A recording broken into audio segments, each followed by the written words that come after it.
Good evening, my brother. How are you? God bless you. I am very well, very, very well. I'm happy to have you on this platform.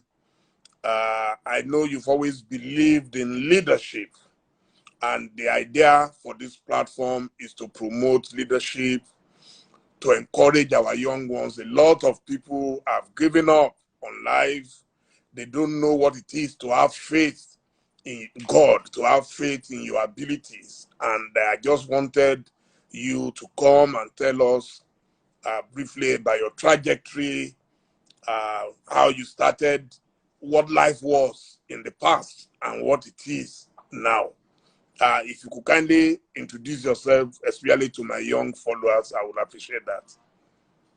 Well, my brother Dele, thank you very, very much. We've been together for quite a while. And when you did intimate me that you'd like me to come on this platform, it was a difficult request to refuse, even though at this time, you know what I've been through over the last 3 weeks. I'm really spending time thinking, reflecting, thanking God, appreciating God, and appreciating the privilege that He gave me to spend 17 years, 13 years in marriage, 4 years in courtship with a very wonderful lady called Ibidone Itwa Igodalo. My heart is heavy. I'm thinking seriously on her, but Dele, you're a great friend, and thank you for your support and the support of Ovation in this past 3 weeks. So it was a request difficult for me to turn down. But nonetheless, by way of background, my name is Itwa. I'm a chartered accountant by profession, a pastor by calling, and a gentleman who is very, very committed to Nigeria, to Africa, to Africans, to the well-being of the black man, and to the emancipation of our race, and to the beautification or having our nation, Nigeria, fulfill its purpose and be a great place, where everyone can enjoy and fulfill their potential. If Singapore can be great, if Malaysia can be on the path of greatness, if Dubai, that 40 years ago was a virtual desert, can be what it is today, how can't Nigeria, with all the great potential that God has bestowed us with, be great? So over the last few years, I've been doing a lot of research, thinking, planning, praying, meditating, and consulting various people on what really is number one, the foundation of Nigeria. What was Nigeria founded on? Why? The Bible says if the foundation be destroyed, if the foundation is bad, the building will not be appropriate. It says, what can the righteous do? If you try to do right things on a bad foundation, it is unlikely that it will succeed. So the foundation and the founding of Nigeria. Secondly, on the history and the interaction of Nigeria, especially among the tribes. And then thirdly, on the situation of Nigeria and what we can do to make Nigeria good and to ensure there's the right kind of leadership in every facet of Nigeria, at the top, in the middle, at the bottom, in corporate Nigeria, and in non-governmental Nigeria, so that we can really have a beautiful, beautiful country. Yes, I believe you grew up in Ibadan. Correct. What was life like? Could you tell us about education from primary to secondary, up to the point you moved to Lagos, and what you think those of us who are growing up today can learn from that experience? Well, I was born at the tip of independence in 1961. So Nigeria was coming out of British colonial rule. Ibadan was the biggest city in West Africa at that time, before Lagos overtook Ibadan. And Ibadan was the headquarters of Western region. So I grew up, first of all, in Western region, before it became Western State in 1966-67. And we had the vestiges of colonial influence in Ibadan. It was an idyllic town of great population. I grew up without barbed wires. I grew up without walls separating houses. I grew up without burglary proof.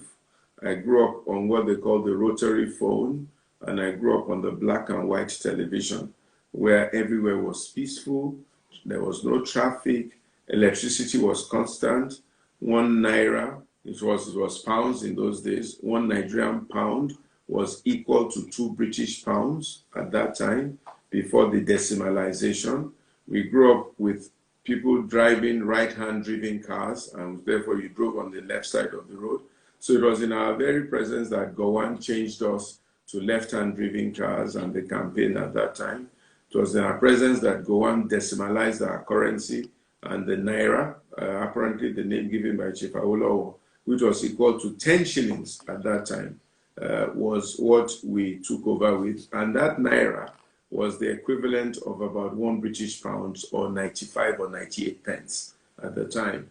And it was about the equivalent of $2 at the time. I remember going abroad in 1978 for summer, and I took 500 naira to the Union Bank, and they gave me back 495 pounds and stamped my passport.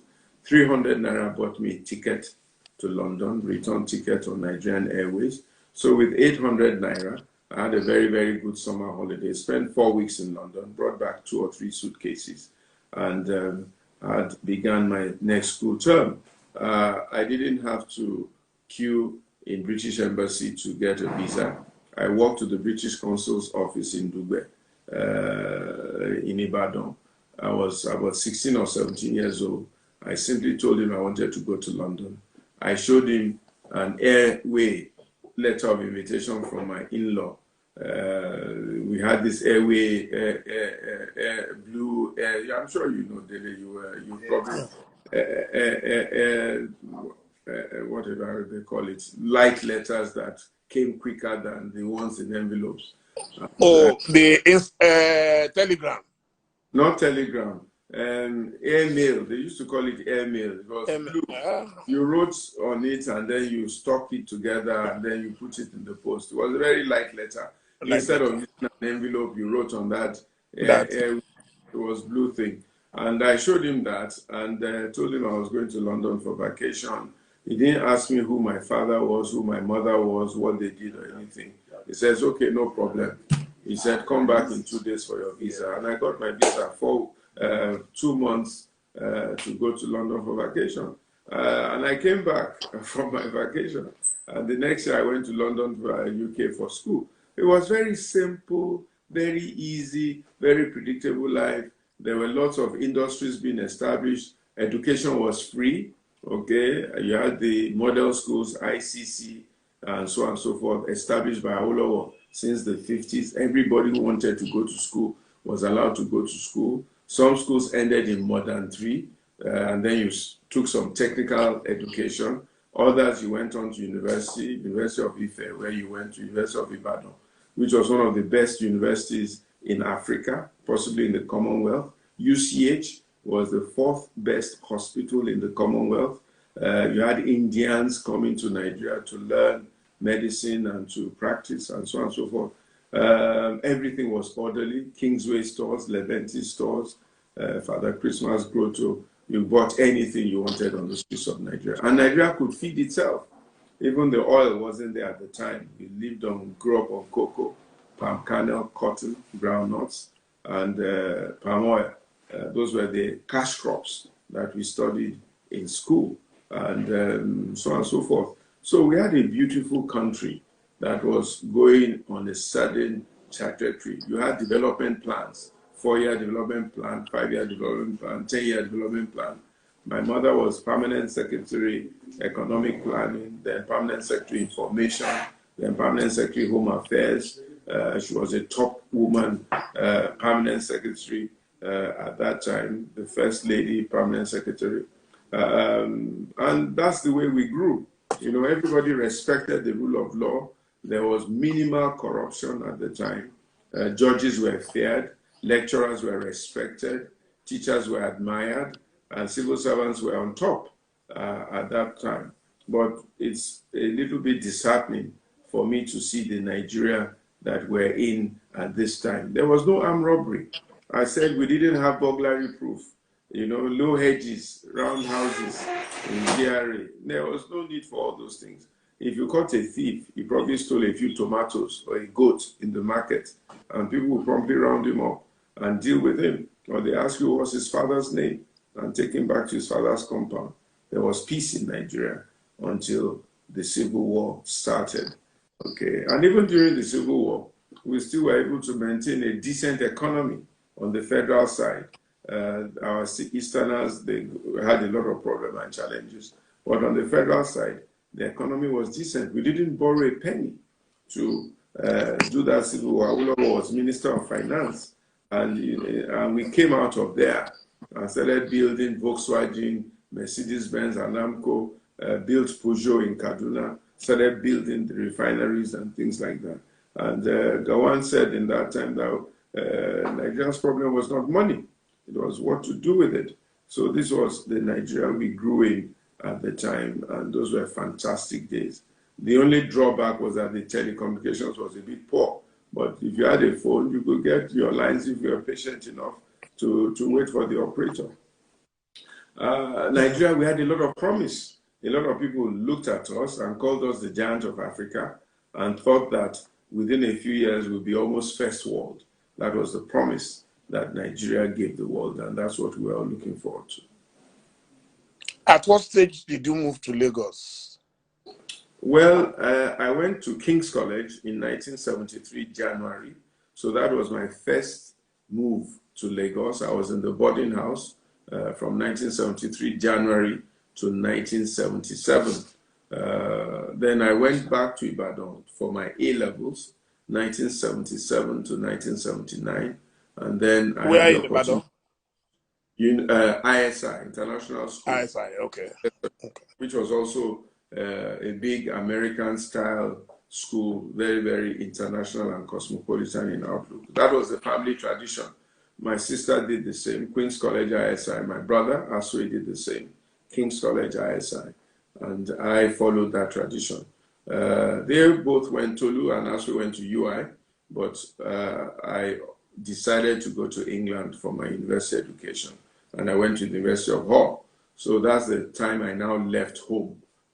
Completely in 79. When I came back in 82 for my youth corps, I went to work in Lagos, in Price Waterhouse, and that's when I moved to Lagos. By this time, the trajectory of Nigeria was changing.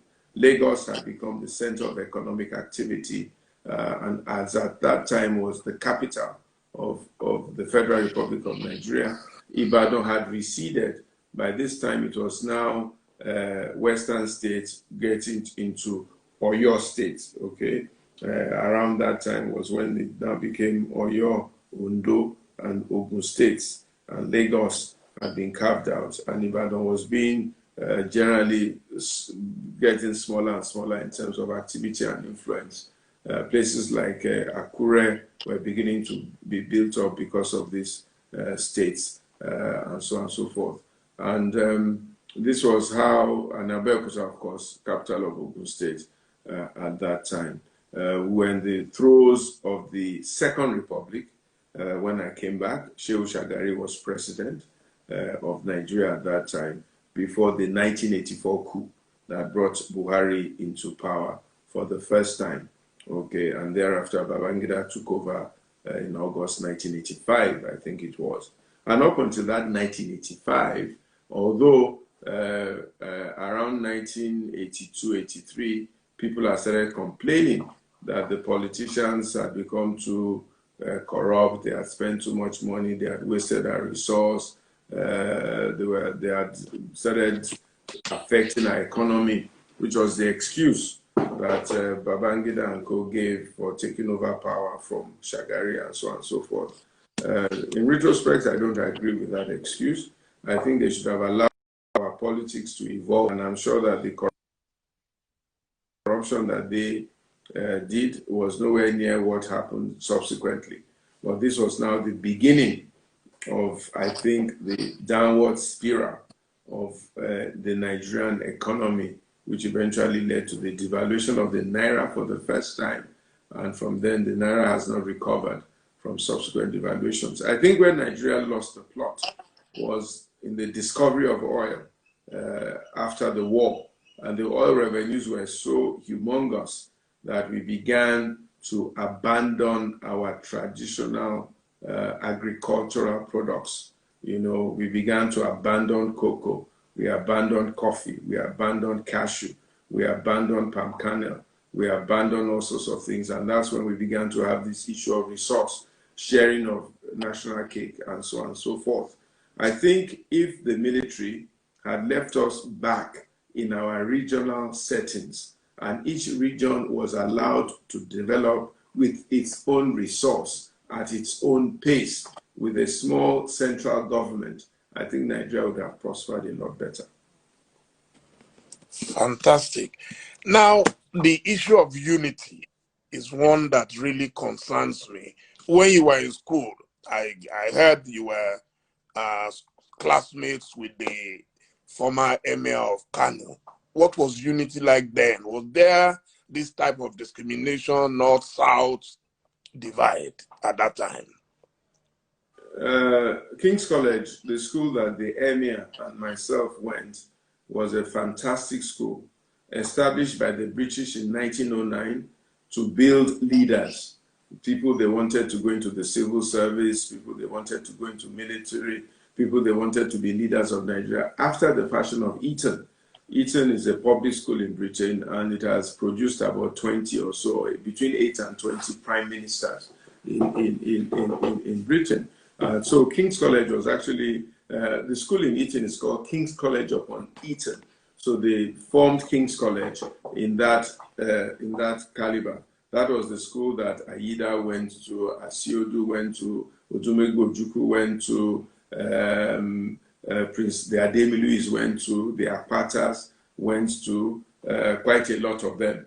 And in the north, they established Barewa College to do something similar and produce quite a lot of leaders, and quite a lot of leaders from the north went through Barewa College. So King's College was formed as the first unity school, 12 states at the time, and therefore they took the best 3 from, they took the best 12 in the federation from the common entrance, the best 12 in the federation from common entrance, and then the best 3 from every state to come into King's College. So we had a big spread. There was everybody from every state in King's College, and they were typically perhaps the best brains of that class, of that generation. The best 3 from every state and the best 12 in the federation were offered admission. Most of them accepted, some didn't. They went to other schools for whatever reason. But then by the time you came into King's College, you knew that you were competing against some of the best. Now, because of different levels of development, you may find somebody from some other state coming to King's College, even though he's the best in his state, he may not be as good as the other best 12 or whatever, for whatever level of development. But usually within a year or a year and a half, they would catch up because they had the intellect. It was just that the developmental tools were not available. 1 or 2 of them dropped a class at some stage, but eventually they came out, okay? But then in King's College, you didn't know where anybody came from. You just knew that you were young boys, boxed together in the same campus, running around, trying to make good of life. You didn't know who was the son. Saraki also was there. Ojora was in King's College. Jani Ibrahim, Gambari, our present chief of staff, King's College. Even Mongunu, Baba Gana Mongunu was my brother's classmate. The present head security advisor to the president was in King's College. This is the group of people that Kashim Imam is our present president, Kim Bello Osage, the Alukos, brilliant boys. The gentleman, Mulesi, who bought Gatwick Airport, was in King's College. He was, I think, in Kimset, which is about, they left just before I came in, and so on and so forth. So you had a bunch even of brilliant boys. Monso Chikiobi was also in King's College. And of course, my brother Asri. The rule then was that in King's College, you don't fail. And you could be the son of a rich man, you could be the son of a poor man, it didn't matter. The college equalized everybody. And you competed on social activities, you competed on sports, you competed on academics, and you competed on your capacity to do, on your own personal capacity. And we're all brothers. And anywhere you see a King's College boy, you know he's a King's College boy. We have the same esprit they call ethos. And if you one or two a bit naughty here and there, that's natural. But the foundation, the esprit they call, is always there. So we had no racial understanding of any sort, no tribal understanding. We were just boys. We spoke English. When it was time to fast, people fasted. When it was time to do church, people did church. Lamido was in the choir with me for a few years. We sang both Christian songs and whatever it was. And we were just boys. Okay? It was after I left King's College, came back to Nigeria, started working, that I realized that some people were Hausa, some people were Igbo, some people were Kanuri, some people were Fufude, some people were Yoruba, some people were Edo. Those things were not an issue when we were in King's College. We were just boys trying to become leaders in Nigeria. And we all competed fairly. We're all good friends even till today. And we all respect one another till today. So when people say that I went to pray for Lamido Sanusi, I went to pray and be with my brother who was coming back from a very traumatic experience, and to show him that I loved him and I cared for him. That's all I went to do. So there's no political undertone to it at all. They don't know the story. They don't know the history. Lamido and I, we share common understanding. Our wives were friends. We went on holiday together. So it's not a story that started today, and so on and so forth. So this is the issue. This is what our leaders were trying to do with Nigeria at that time, creating a Nigeria where there was unity, common bond, common understanding, and creating an effort to lift up Nigeria together and make Nigeria what it really should be. And that's really what we want to come back to Nigeria. You know, the first thing we want to do in Nigeria is to change the mindset, to change the thinking, to detribalize Nigeria, okay? To let Nigeria know that the wholeness of Nigeria is greater than the ordinariness of our different states and different tribes, that Nigeria is worth living for, Nigeria is worth dying for. So the first thing we need to do is to reorientate and to rethink the average Nigerian. The second thing we need to do is to build our values on a family by family basis. The reason why I'm what I am to a large extent is because of what my parents taught me as the first basis. Okay? Whose son are you? This is the right, this is wrong, this is truth, this is false. You must be a good person. We must go back to those family values, because it is the family that produces the society, and the society that produces the leaders. Most of what we see as leadership failure is really a failure of family values that produce the kind of leaders that we have. People that don't fear God, people that are greedy, people that are selfish, people that anything goes, anyway goes, power for the sake of power and not for the sake of the people. Jesus Christ says those who are going to be leaders must be ministers. And the word minister means servant. A leader is a servant to serve the people, to make sure that the people prosper, to make sure that the people do well, to make sure that the people have good health, the people have agriculture, they have food, they are protected, their interests are protected. That's what a leader is supposed to do, not to lord it over his people. And this is what we need to do, to reorientate the Nigerian, to bring back values into family, to educate the Nigerians. Why should we have 12 million children out of school in 2020 Nigeria? Why should that be? And this is what I'm sharing with some of my friends. We must lead a vanguard, a champion, a course to educate every single Nigerian so that they can think for themselves, so that they can decide what they want to do. And not just educate them, give them education that will make them productive in the future. Technical education where needed, creative education where needed, so that every man can look after himself and not be a liability to society. Okay, so that is the education that we want to give Nigerians and allow Nigerians to fulfill their God-given purpose. And then government should create an environment for us. Good roads, good infrastructure, safety, security, opportunity to harness all the resources that God has put into this country. And that's not a big deal. Oil should not be so dominant and so fearful that we don't create an environment where we can harvest bitumen. And the reason why you don't harvest bitumen today is because of resource control and because of the sharing, because the people in whose ground bitumen is being grown are not encouraged to harvest the bitumen because they are saying to themselves, I harvest the bitumen, federal government will take everything, and then I've wasted my effort. So why doesn't federal government reverse that?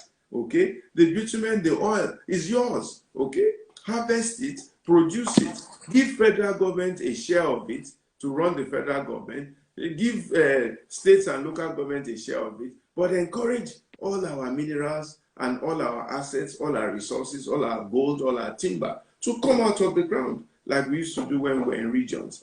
Okay, cocoa belonged to where cocoa was grown, oil belonged to where oil was grown, palm kernel belonged to where palm kernel was grown, cotton belonged to where cotton was grown. They had marketing boards that encouraged farmers to grow and harvest these things, and the marketing board will buy this resource from you, add their own profit, and sell it to the world. So it was that profit that Awolowo and Co were using to run government. Why can't we go back to that? Even in California, they still do it till today, where the farmer is encouraged to farm, and the government is telling them that whatever you farm, we will buy, we will store, and we will resell to the rest of the world. Because the farmer is not organized to be able to do that, but they have the ability to grow, to harvest, and to sell. Okay? So you make it comfortable for them. It's the same thing we want to do all over the place. And then the government then makes sure that they can get international demand for what we produce locally. Why should we import marble into Nigeria or granite when granite and marble is growing free of charge in Kogi, in Kwara State? I mean, these are simple things. It is not rocket science. But what is missing is the will, the political will, and the sincerity to make these things happen. I think the first step towards the solution to our problems is in the selection of leaders. In 1993, Nigerians voted for an Abiola, whom we believe generally would have made a better leader. Actually, he died exactly 22 years ago today in detention. What? Today is the anniversary.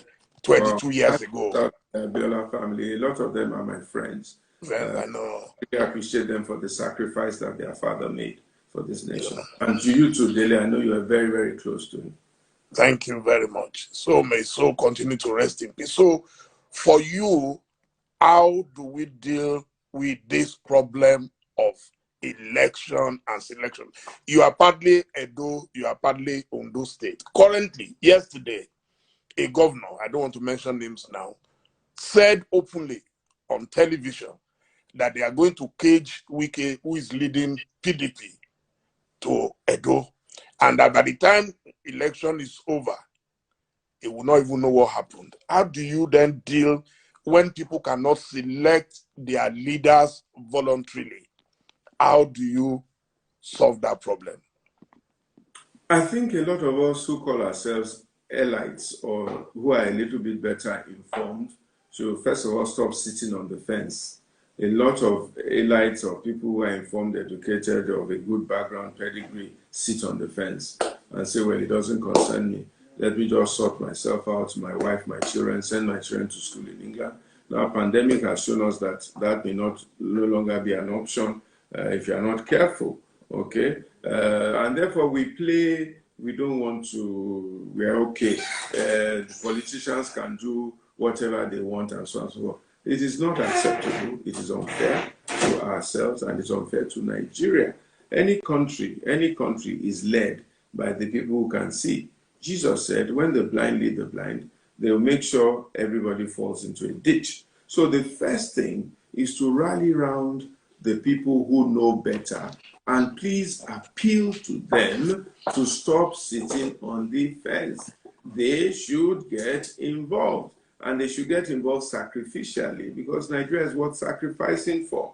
The Bible says it was the people that gathered together to make David king. The people gathered together to make Saul king. The people gathered together to make Jeroboam king. The people must gather together and say, Dele Momondu, you are the one that we want, because we have tried you, we have tested you, we have evaluated you, we have looked at your CV, we have looked at your credentials, we've looked at how you manage Ovation or whatever it is, and we have decided that you have the competence to do what we want, and be honest about it. It's not a question of, I want to be your leader, therefore accept me. No, we must evaluate you and say if you have the competence or not to lead us, and we must decide. But it is the elites that know better that should lead this cause, but they're not.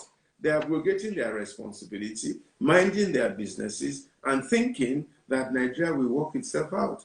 But nature abhors a vacuum. If you are not ready to take your leadership position, somebody else will take it. And that's what's happened to Nigeria. A lot of us who should know better, we took a back seat. A lot of people in the church told us that politics was dirty. We're not talking politics, we're talking leadership. We're talking empowerment. We're talking making people, making Nigeria a better place, okay? And it's all worth us putting our places in there. The second thing is that we need to inform Nigerians better. Nigerians need to be better informed, better educated, better enlightened. Okay, today you have stomach infrastructure.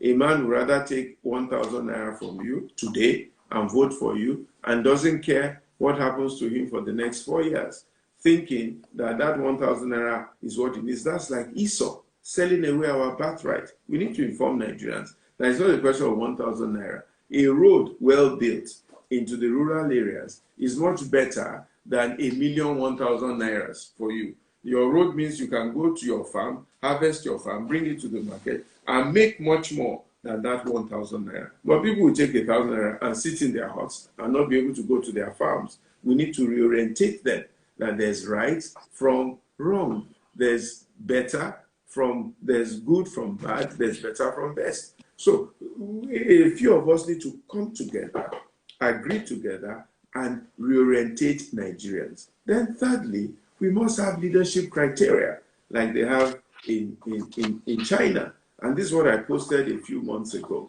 that a person who aspires to leadership, Timothy says, the person that aspires to the office of a deacon must have certain criteria. Husband or one wife, must not be drinking liquor, must not do this, must not do that. Yes, so we need to have criteria for our leaders. You want to lead Nigeria, number one, you must have minimum education. Number two, you must have character and background of this thing. Number three, you must have proven track record of having led before at any level or at a minimum level. So for example, if you haven't run a Fortune 500 company successfully in China, forget it. If you haven't run a local government successfully in China, forget trying to be a state governor. If you haven't done something successfully in Singapore, forget it. So what's your proven track record of leadership over the last few years of your life? Okay. Number three or number four, what is your history of corruption or lack or none? What are your ethos? What's your value? What did you do in primary school, secondary school, in tertiary education? Have you been corrupted? Have you been accused before? What's the source of your wealth? You have $1 million.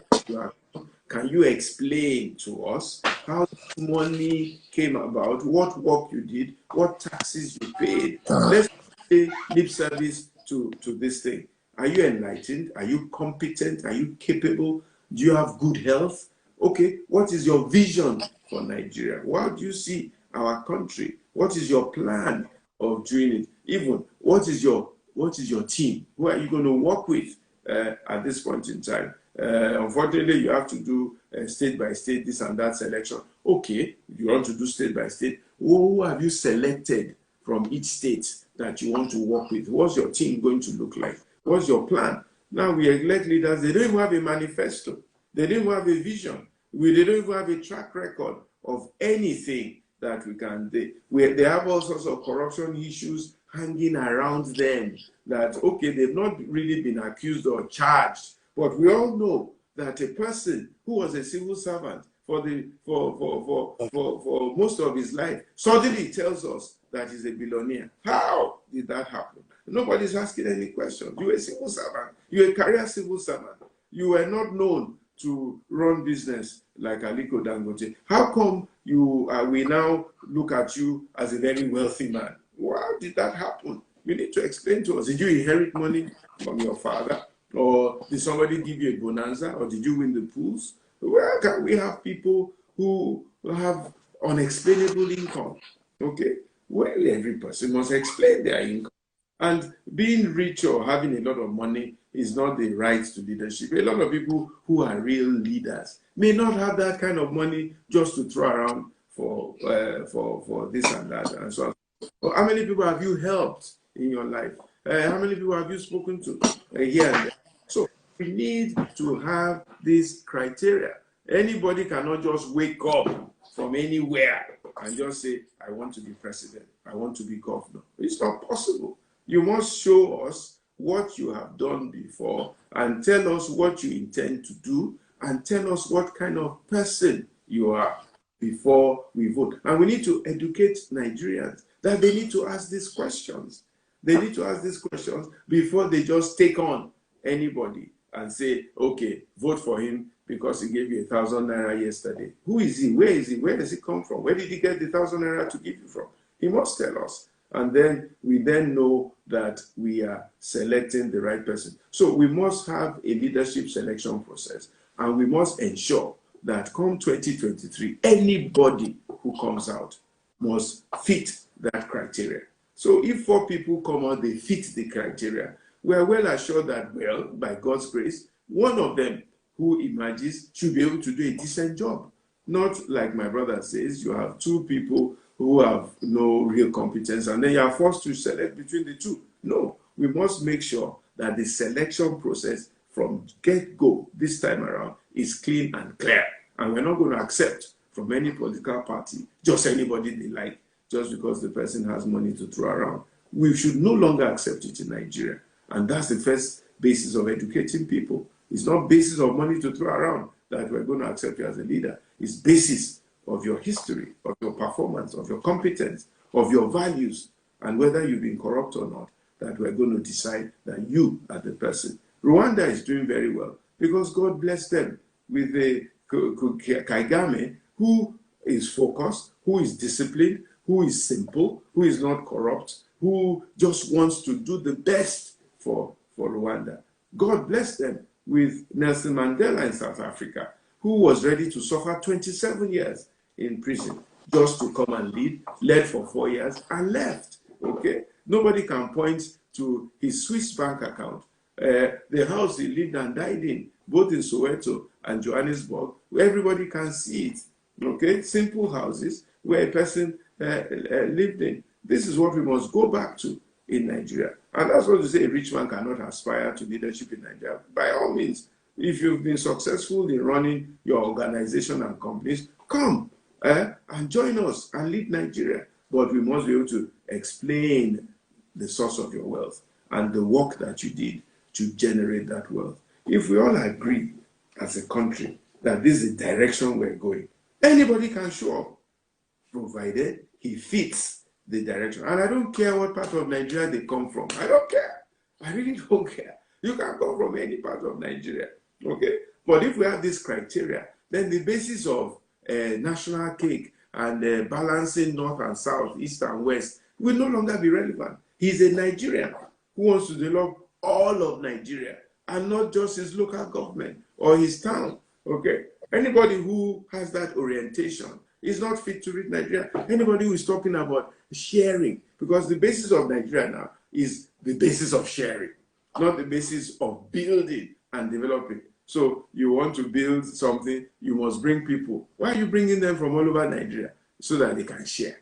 That's the old essence. So that he can go back and give the dividends of democracy to his state, to his local government, to his cousins and uncles. That's it. How can we continue to run Nigeria like that? On the basis of sharing. Wow. If you're in America, you're an American. You can live in New York today. You can go to California tomorrow to contest election because you're an American. It is where you are residing. That's important. Nobody says, what tribe are you from in America? The only thing they have now is racial problems, black, white, and all that. And very soon, by God's grace, they will break that divide. And that's one of my like Abiola, reparations is very hot on my mind. We must do some reparations. These colonialists, they mustn't get away with it. And part of our problem, by the way, Dele, in Nigeria, is the colonial masters, the foundation they laid for Nigeria, the foundation for a Nigeria that will not survive, a Nigeria that will not succeed, a Nigeria that will continue to give them raw materials as against developing a great Nigeria. They formed Nigeria not to survive. They did it. They manipulated the elections. They manipulated the census figures. They manipulated the politicians. They did all manners of bad things. And we, Africans, are sitting back and allowing them to continually get away with it. Then they come back with IMF, they come back with World Bank, they come back with all sorts of things and keep lording it over us. And we cannot wake up and smell the coffee. These things must change in Nigeria and in Africa. Well, I was hoping we will have 2 hours, but I've been told we don't have all the time because you have to go to another meeting after this. But we can't talk all this and not talk about God. With all your academic laurels, why did you settle for evangelism? That's a very good question. I actually didn't settle for evangelism as it was. I just had an aspiration to do the best in what I could do. And I was, as I said, practicing as a chartered accountant. Along the line, I ran into the storms of life, as most people do, and I began to search inside of myself that there's a greater meaning to life than all these things I'm going through. And my mother, my late mother, God bless her soul, said to me, young man, what you need is Jesus. What you need is Jesus Christ. What you need is God. So she came to me on my 31st birthday, spent 2-3 days praying with me, and I realized that there was some efficacy in her prayer, that the prayer really was working for me. So the next week, she brought a pastor, Pastor Reverend Popola is his name, he's based in Ibadan, to speak to me.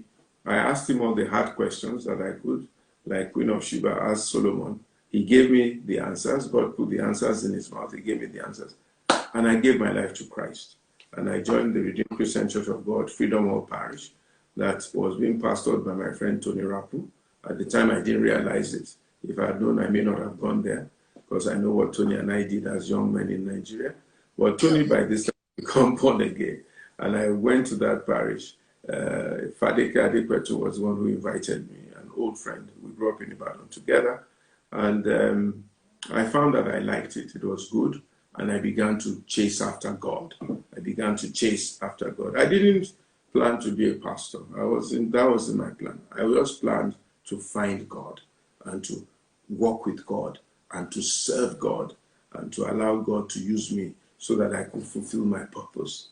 And along the line, the opportunities to pastor came because Redeem has this very quick development plan for people that think have potential. And I found myself pastoring, first of all, a church in Denmark, then Christ Church, then eventually Trinity House came along. And I found that this really was my core, because even as an accountant, I was actually pastoring companies, okay? The skills are the same, okay? Helping companies, recruiting for companies, turning companies around, teaching them how to do the right thing, teaching them how to walk right. And now I'm doing both the pastoring of companies and the pastoring of people, so that people can fulfill their potential and live a good life according to the dictates of the Almighty. Now, pastoral work is like leadership that we've been talking about. What are the attributes of a good pastor? What should a good pastor be like? Well, the first attribute, my brother, is that he must fear God. a pastor, a true pastor, a good pastor must fear this God. The fear of the Lord is the beginning of knowledge and the foundation for wisdom. Number two, he must understand God. He must understand God, what God is about, what God loves, what God appreciates, what God wants, the rules of God, the direction of God, the guidance of God, how to walk with God, how to serve God. So he must fear God, and then he must understand God. A pastor is to take from God and give to the people. So the third is that he must understand and love his people. Okay, love the Lord thy God with all your strength, all your heart, all your might. Love your neighbor. So a good pastor must love the people. And loving the people means coming down to their level, being humble, understanding them, listening to them, having time for them, understanding their pain, understanding their problems, encouraging them, lifting them up, turning things around for them, and so on and so forth. Then a good pastor too must be principled.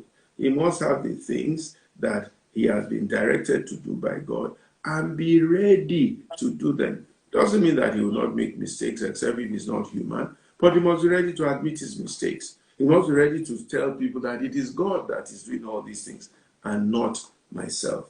A good pastor must have time for his family, because his family is his first church, and also time for his people. He must be a prayerful person, because prayer is the means of communicating with God, and he must be a hardworking and willing person to be offered to the people, and so on and so forth. So those are the fundamental characteristics of a good pastor.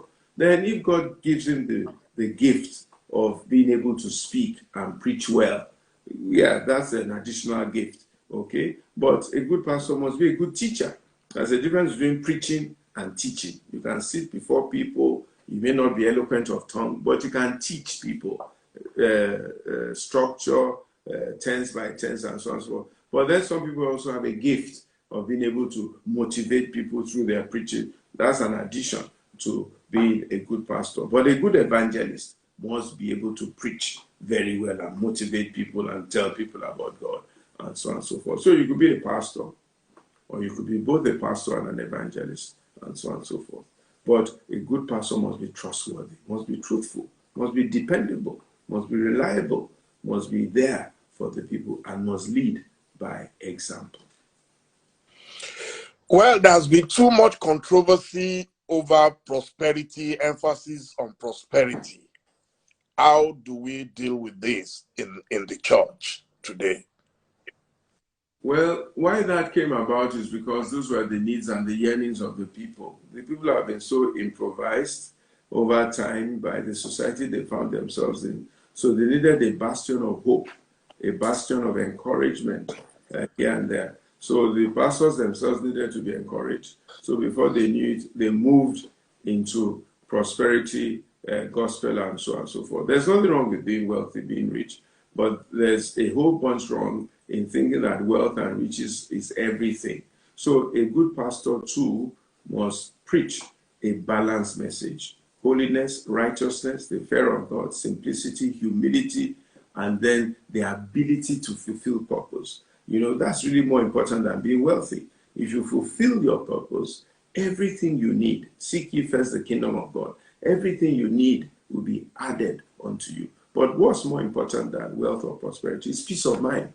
Peace of mind, okay? You can't buy it in the market. It is Jesus Christ that gives peace ultimately.